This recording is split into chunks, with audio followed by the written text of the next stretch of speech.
What we are witnessing right now feels heavy, almost surreal. It is the kind of situation that makes people pause and say, wait, what just happened? One moment, everything seems steady and predictable. The next, the spotlight shifts so suddenly it feels like someone flipped a switch. There was no online screening match, no dramatic live video, no public breakdown, just one move that redirected all the attention. A short while ago, Claressa Shields appeared to be at the peak of a powerful moment.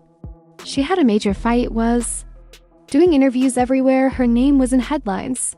Sports platforms were covering her, entertainment blogs were discussing her, and social media was buzzing. It looked like the kind of wave that could push an athlete into a completely different level of fame. When momentum builds like that, it usually lasts for a while, then something changed. The conversation shifted away from her achievements and towards something else entirely. Suddenly, people were talking about Remy Ma not in a nostalgic way, not as a throwback, but as someone stepping back into the present with intention.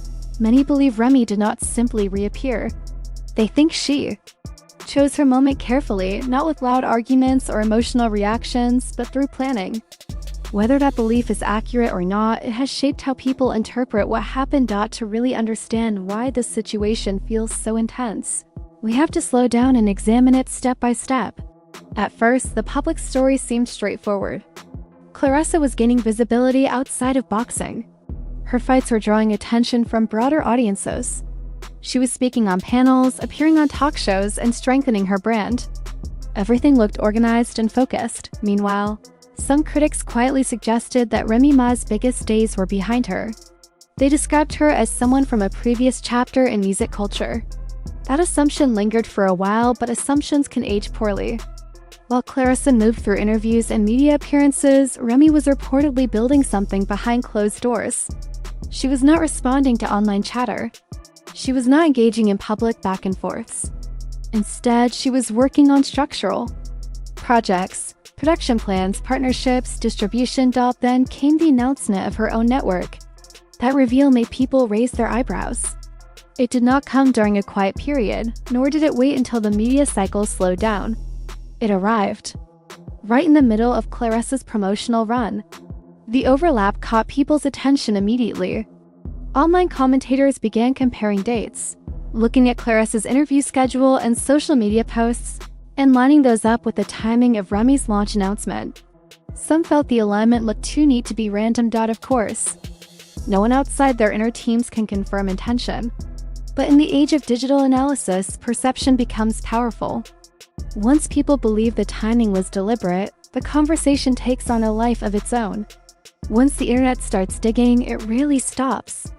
People began reviewing old interviews, photos, and posts, comparing outfits, hairstyles, captions, and even facial expressions.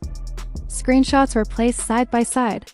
Threads cataloged similarities. Some observers saw consistent patterns. Others insisted it was a stretch. The truth probably depends on perspective. Fashion repeats itself, trends circulate quickly, and stylists influence multiple clients. Public figures often draw inspiration from others, even unconsciously. That alone does not prove anything. Still, when images are juxtaposed, similarities can appear dramatic. The discussion did not stop with clothing or accessories. A few online creators claimed that Claressa's tone and rhythm in interviews resembled Remy's earlier speaking style. They even used software tools to compare audio clips and posted percentages suggesting overlap. It is important to remember these were not official scientific studies, they were social media analyses by enthusiasts. But once those numbers spread, they fueled more speculation. Was it admiration? Unconscious influence? Coincidence? Or intentional imitation? There is no confirmed answer. Things became even more emotional when people began discussing relationships. For years, Remy Ma and Papoose were seen as a symbol of loyalty. Their story carried weight. They had gone through public hardships together. Fans viewed their marriage as proof that devotion could survive even in a difficult industry. When Claressa began appearing publicly connected to Papoose, comparisons naturally followed. Commenters pointed out similarities in how partnership was described, noting echoes in language about loyalty and strength. They debated whether the presentation felt familiar.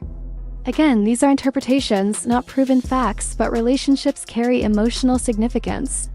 To supporters, copying a fashion look is one thing. Mirroring the public image of a marriage feels more personal.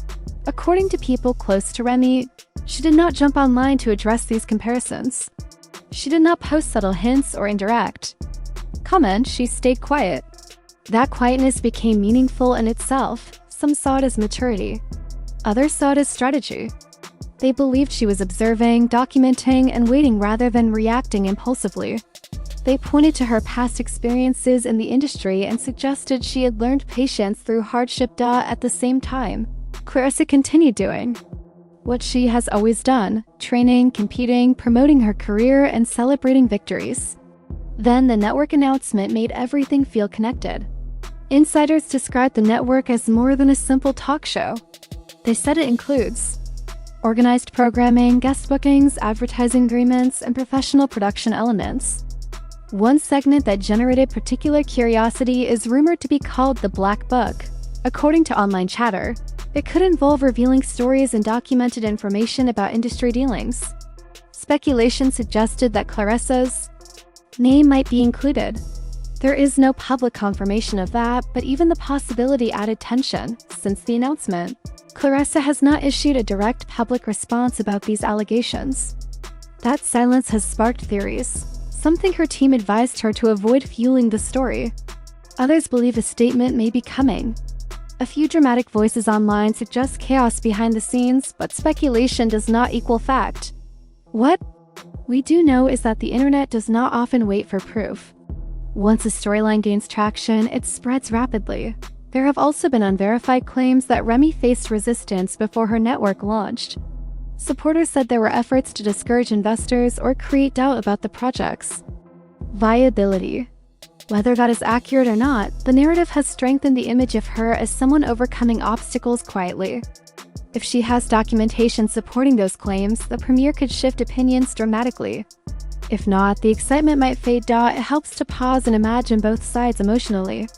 Imagine believing someone is gradually adopting pieces of your public identity, your style choices, your way of speaking, your relationship presentation, and seeing those similarities highlighted publicly. That could feel unsettling. On the other hand, imagine being accused of building your image from someone else's blueprint when you believe you have grown naturally. That would feel frustrating and unfair. Social media complicates everything. Nothing disappears, every post is saved somewhere. Every interview clip can be replayed. Every fashion choice can be archived. In earlier decades, people could evolve. Quietly, they could experiment without thousands of strangers instantly comparing them to someone else. Now, comparisons happen in real time. This dynamic touches on a larger cultural issue. Many Black women in entertainment have seen their creativity borrowed without acknowledgement. That history influences how supporters interpret current events. For some, Remy creating her own platform represents empowerment. It symbolizes ownership and control. Instead of depending on traditional media outlets, she built something herself. That message resonates far beyond the specific situation. Create your own space, tell your own story, own your voice. At the same time, it is crucial not to turn internet theories into established truth. Side-by-side screenshots can look convincing, but still lack context. Audio comparisons done by fans are not definitive evidence. Then there is Papoose, positioned in the middle of all this. For over a decade, he and Remy represented loyalty to many fans. Any suggestion that someone tried to replicate that image feels personal to supporters. Yet no one outside the relationship truly understands its private complexities. Now, Claressa faces challenging decisions. If she responds before the premiere, critics may say she is reacting out of fear. If she stays silent, others may claim she cannot defend herself. If she announces something big of her own, people might interpret it as a distraction. There is no easy choice. Remy appears composed. Her supporters describe her as thinking several steps ahead. Whether that is accurate or simply the narrative forming around her is unclear. The premiere of her network has generated anticipation. Commentators are ready to analyze every detail once it airs. If concrete proof is presented, messages, contracts, timestamps, it could change how the public views everything. If the content is more storytelling than documentation, the impact might be temporary. The situation is not only about two individuals. It reflects how power operates in modern entertainment. Who controls the narrative? Who owns the platform? Who decides what is authentic? In today's world, attention is currency. Image can be replicated, tone can be studied, style can be echoed. But ownership shifts the balance. When someone builds their own media platform, they gain control over framing. They do not have to rely on outside forces. Whether you see Remy's move as strategic brilliance or fortunate timing, it has sparked a conversation about influence and originality. Whether you believe Claressa consciously mirrored someone or simply evolved in the public eye, her next steps will shape perception. This moment feels dramatic because it involves pride, reputation, relationships, and legacy. The premiere date is approaching. Some expect explosive revelations. Others believe anticipation may be larger than the content itself. Careers rarely collapse overnight, even when social media predicts they will. But reputation can shift quickly in the court of public opinion. Perhaps the deeper lesson here is not about rivalry. Maybe it is about creating something no one can take from you. Maybe it is about guarding your identity before others define it. Maybe it is about recognizing that in a digital world, every action leaves a record. Screenshots resurface, clips are replayed, comparisons are preserved. In that environment, intention matters. So we wait. Will Claressa speak? Will Remy reveal undeniable proof? Will the audience lose interest and move on? No one can predict it. But one thing is certain. This situation has changed how many people see both women. It has opened discussions about influence, ownership, authenticity, and power. Regardless of which perspective someone supports, this moment feels significant. Today, success is not just about talent, it is also about narrative control. And the person who shapes the story often shapes the outcome.